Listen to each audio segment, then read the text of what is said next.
The assignment of Sunday services is done mostly on the basis of the complexity of the calendar, who's in town, when, and all of that. When you've been repeating the service readings for as many years as I have, you naturally have your favorites, and you naturally have the ones that you hope above all that you'll never be assigned.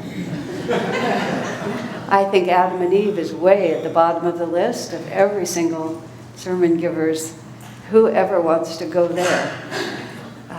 So this was a weekend of interesting contrast, because we just had our wonderful play of the Land of Golden Sunshine, which was completely delightful and uplifting and gives a person plenty to talk about on Sunday morning.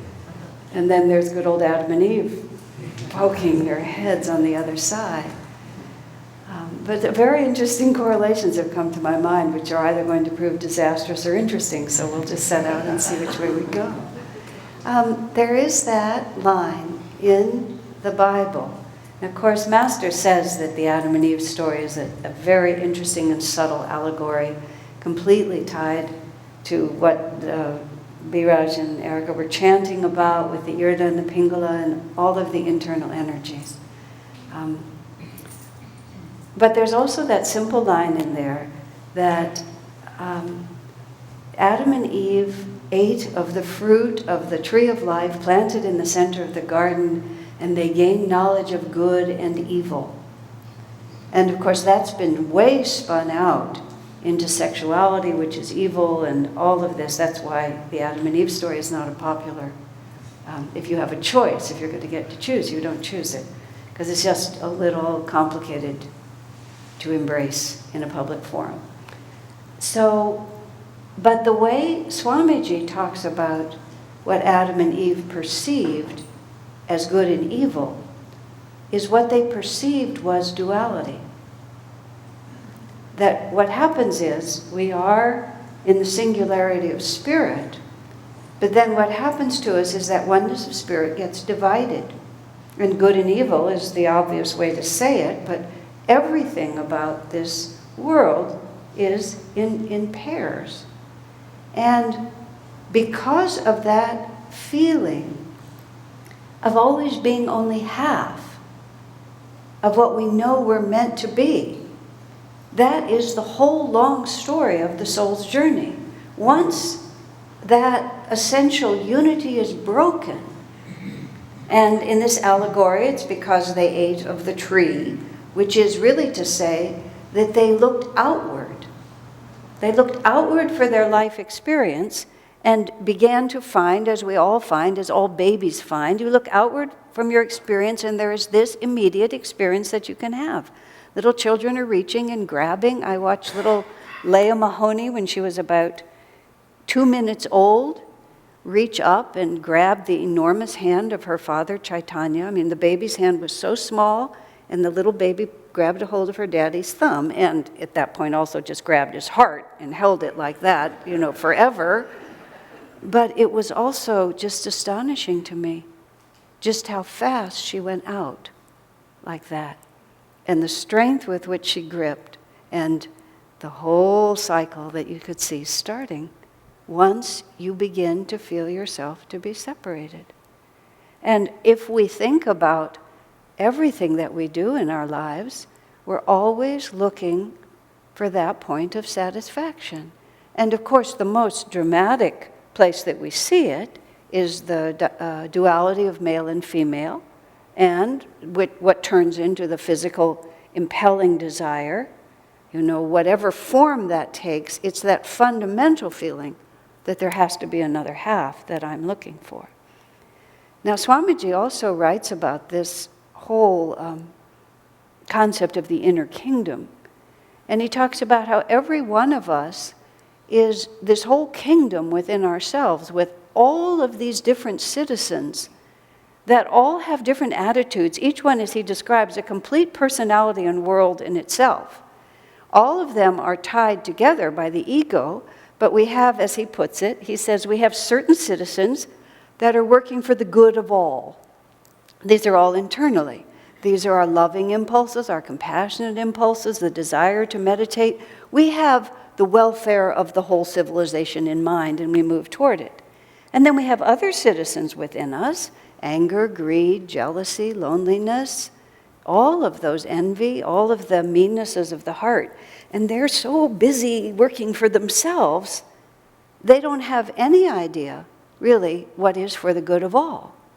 And then the ego, who is really everybody, just like an actor on the stage, he plays all the parts, he's trying, either wisely or stupidly, to sort of manage this team that's going in all different directions. It was a very interesting, I was contemplating it this morning, because we tend to identify sometimes with the parts of us that aren't working so well. So it was very interesting to just think of it impartially as just a collection of citizens, some of whom have a more altruistic attitude than others have. And they're all just kind of the folks in your town that you're going to have to deal with all the time. And he talks about how the ones who have the welfare of all engaged are able to deal with other kingdoms, as he puts it, meaning other individuals, because they know that diplomatic relations are required. And the selfish ones are just busy sabotaging all of this. Now, we all experience this as all these different, and one of the words for it is just all these different feelings within it, isn't it? We feel profoundly uplifted, and in that upliftment, we come closer into the inner kingdom, and that fundamental sense of duality is eased. Because we recognize that the essential split is not really anywhere out there, but it's deep within ourselves. But that fracturing is constantly, it comes together and then it fractures, it comes together and then it fractures. Those of us who were privileged to participate in this play that we did the last 2 nights, it was at the end of the first performance, of course, having spent a great deal of time working on this and having a pretty good idea that it was going to work. But at the end of the first performance, when we just really knew that it had really done what we had hoped it would do, there was just such an integrated feeling. And not merely because our little kingdom had come together, our little troupe had come together, but also because of the actual experience. The whole theme of the play, for those of you who didn't hear it, is the soul's long journey, which is the deep longing within all of us to be united with the light, and the opportunity that our heroine has in this story to courageously step into the light, to unite all her citizens in the right direction, and the fact that most people don't make that choice. Out of 1,000, one seeks. That's what it says in the Bhagavad Gita.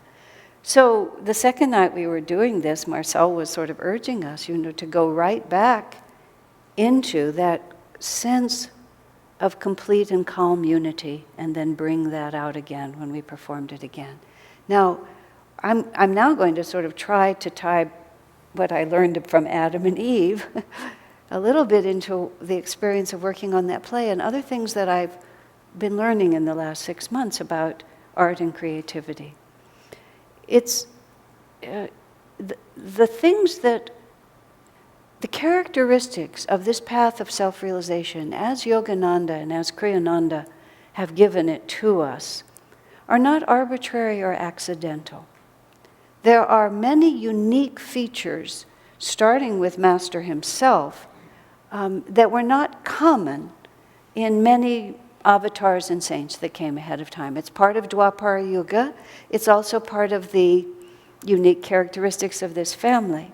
And one of the features about Master, which is very interesting, is that he was a creative artist. I mean, many highly evolved saints are also creative artists, but not all. Master wrote poetry, Master wrote music, and he talked about creativity being under the control of your will. He expressed himself poetically. He wasn't austere. He embraced life. He wanted to make things beautiful. Look at the design of the lake shrine. I mean, just think how original that is. And Master himself just decided on that, the gates of Encinitas. He had this picture in his mind of something that hadn't been done before. Even this particular arch that we use on our temple, this was something that Master himself drew. And he wanted it just like this. Swamiji drew it out as closely as he could to mimic what Master had done. He not only lived in this world in the remembrance of God, but he used creative art as a way to express it.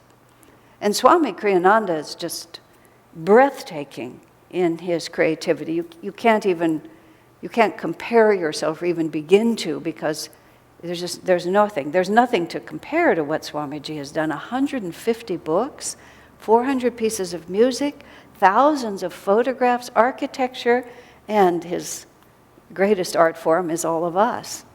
Just taking our energy and finding a way for us to express ourselves. And he wrote a book called Art as a Hidden Message. And the first time I read that book, I have to read Swami's books just over and over to understand them. But the first time I read it, I got the impression that in order to become a saint, you have to first become an artist. And that was a little, wow, I didn't quite know what to do with that. And recently I had the opportunity to be with Dana Anderson, who's a painter, beautiful painter. The covers of many of Swami's books have been done by her. She's made a serious study of creativity. And I participated in a workshop that she did about creativity. And she said something at the beginning that was so brilliant and seems so apt, because Swamiji has given us so many different threads that different people can make a lifetime out of different threads. And she's made a lifetime out of creativity. And the way she explained it is she said, and this is how Swami said it, we all live all the time with all of these different citizens. We have envy, fighting against self-acceptance. We have jealousy, fighting against self-worth. We have altruism, fighting against what's in it for me. And all of these forces are always moving like this. And the way Dana described it, she said, in a healthy society, people use art as a way to express themselves. You know, if you think of a traditional culture, the men gather around the fire at night and they dance together, and then the women have their dance, and the women quilt and sing, and the men hunt and sing together. And I mean, everybody's always doing something. And we're carving icons and we're painting our houses. And what is happening is that people are taking what they feel and they're translating it into their version of beauty or whatever it is. Or you have war dances where you take even that aggressive energy and you make it so powerful that you have those feelings, and you make it into an art form so that it passes through you. And what Dana says, in our culture, we have two ways of dealing with feelings. We suppress them or we project them onto someone near us. Because spontaneous creativity has basically been taken away from us. As she said, you give a child a piece of paper and a crayon, and he doesn't need instruction. Although somebody said, yes, he'll eat the crayon and flush the paper down the toilet. No, most children will just take the crayon and they'll do this. You put on the music and the kid just starts going like this. You don't have to tell the child to dance. The child just knows what to do because it hears the music, it feels it, and it comes through. So she was talking about how, what we need to get back to. And our particular seminar, creativity seminar, was not for excellent artists to become superb. It was for inhibited people to become 4 years old. So it was just to find that again. And we used a lot of crayons and paints. And it was actually very interesting for me because I have many forms of creativity, but paint or crayons is not one of mine. I have never in my life until there, not since I was a little child and somebody told me I couldn't draw, which happened really early. I've never picked up a crayon and tried to think about some feeling reality that is important to me and use the crayon to say it. So, since I can't draw, that's exactly what I did. I held the crayons and the paints and the chalks in my hands, and I thought of many different things in my life that have happened to me, uplifting and challenging and so on. And then I tried to just use a crayon and just allow it to flow through. Just let it happen. And she had this exercise, which, this is a a huge long commercial for Dana's seminars, which I really endorse. But after we had done this stuff, she paired us up and sent us outside and made us dance our painting. You know, your first thought is, I would rather die. I'll take a bullet instead. But you just kind of got yourself together, but it was astonishing to just look, and then you had to dance your partner's painting. So it wasn't, then you weren't going through what you knew, but you were just going through what you looked at. You know, how do you take a squiggle line that ends in a circle? How does that run through your body? And it was, I can only say it was amazing. Last night, yes, it was last night when we were in the middle of our play and we had the four beautiful ladies with all this fantastic gold stuff, you know, just dancing here. And I, being the narrator, was over on the side, and the placement wasn't quite exactly right, and Sneha ended up very close to me, so that she was coming right at me, and she's not here, and I couldn't ask her. But she just came right to me and twirled around like that, and it was magnificent. And she's a good dancer, you know, I don't think she could get into a professional troupe. But more than that, you could just feel that just that whole force was just moving through her. And of course, for everyone watching it, I just felt it too. You know, this is who we are. We are all of these feelings, and pure intuition, Swamiji says, is calm feeling. In other words, all these feelings are always at war with each other. And what we need to do is to bring them into perfect resolution. And this is where Swami's talking about how do we actually do that. And when we try to put it forward, I'll speak again last night, the beginning of the program, these same four dancers who end up all in gold start out in these many different storms. They dance a storm, and the only music is the sound of the wind. And prior to this, most of the dance we had in the temple, you know, was door of my heart open wide. I'm joking, because they're much more beautiful than that. But all of a sudden, thunder, lightning, and Swami's words are pillaging, shouting, ripping, tearing, terrifying. But you know, all of us, we have those citizens in there. We may have civilized them, you know, but they're still there. And more than that, they're part of God's creation. And anything that we're afraid of really runs us, whether we admit it or not. And watching just the transformation of our wonderful friends as step by step by step, they surrendered to the possibility, even to the point where they were shouting and shouting out loud when they first started vocalizing. I said to them afterwards, look, you're supposed to sound like you can inflict pain, not like you're in pain.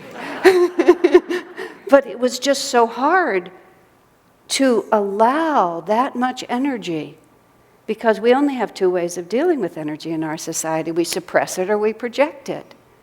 We don't just step into it and let it be whatever it is. You know, all of life is the same. Think of the image in Hinduism of the Mother Kali. It's a really hard one for a lot of Westerners to get. She has a necklace that's made out of human skulls.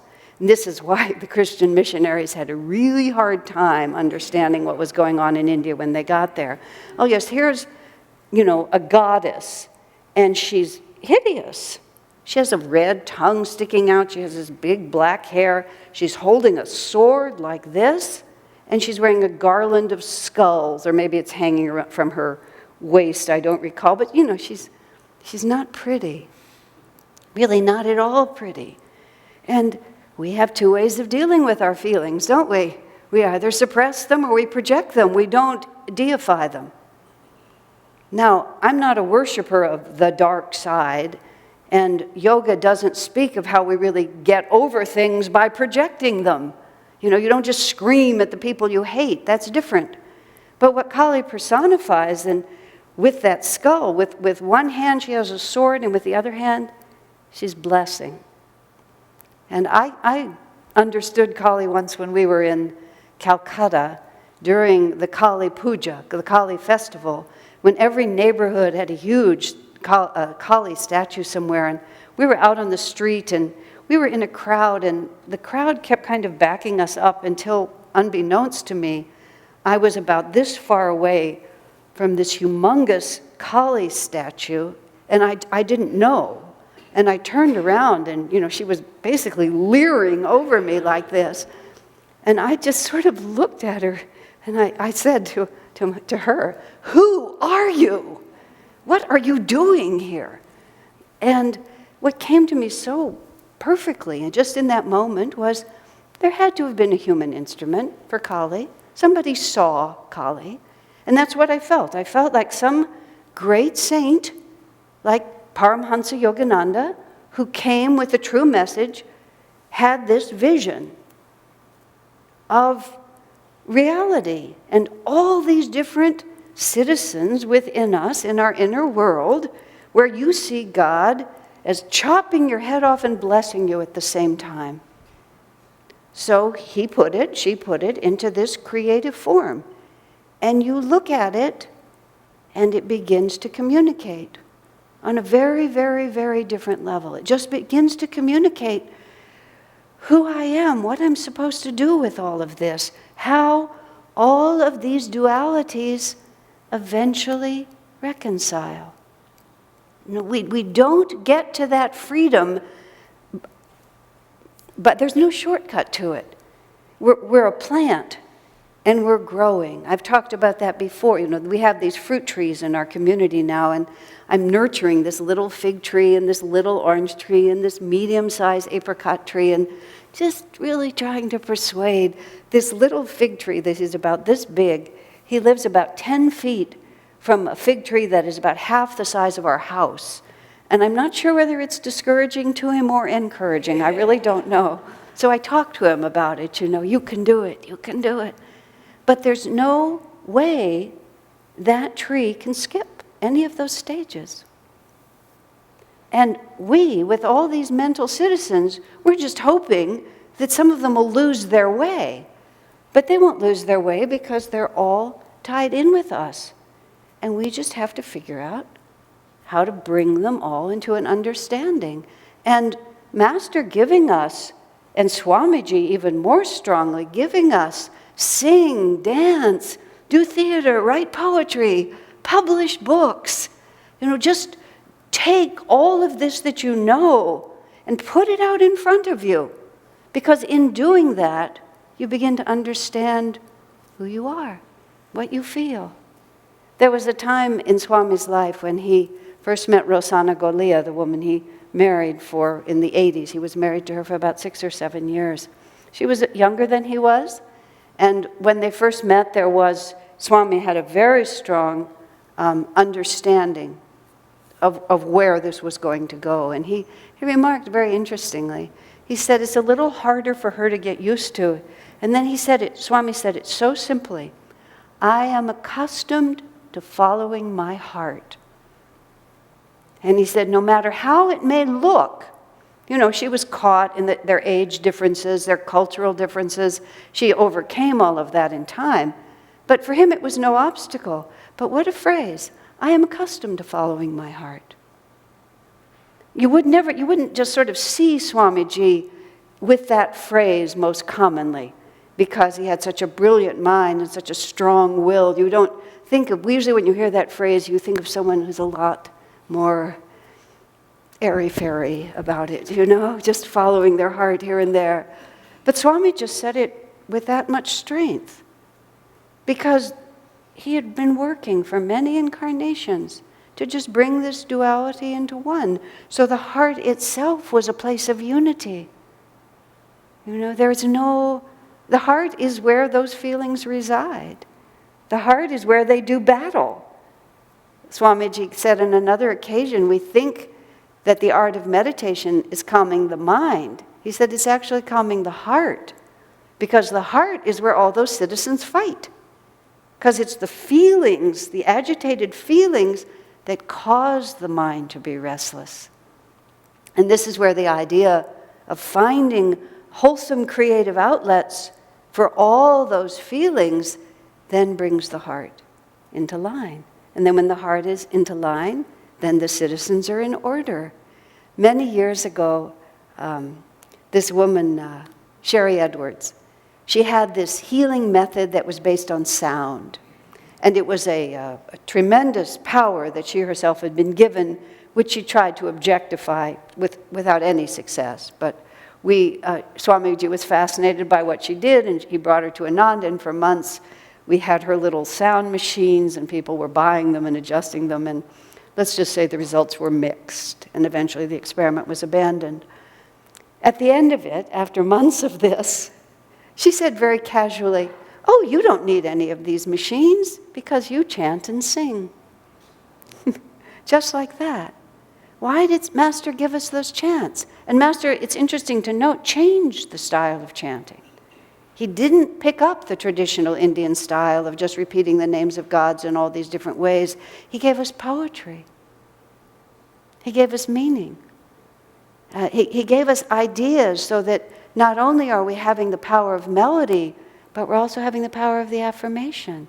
And all those songs of Swamiji's, I'm not a good singer, so I can't just belt them out for you, so I have to say them more as the poetry. But in the line, Emerald Isle, as we with our Maker united would be, he says. He's talking about the ocean, the water going to the ocean.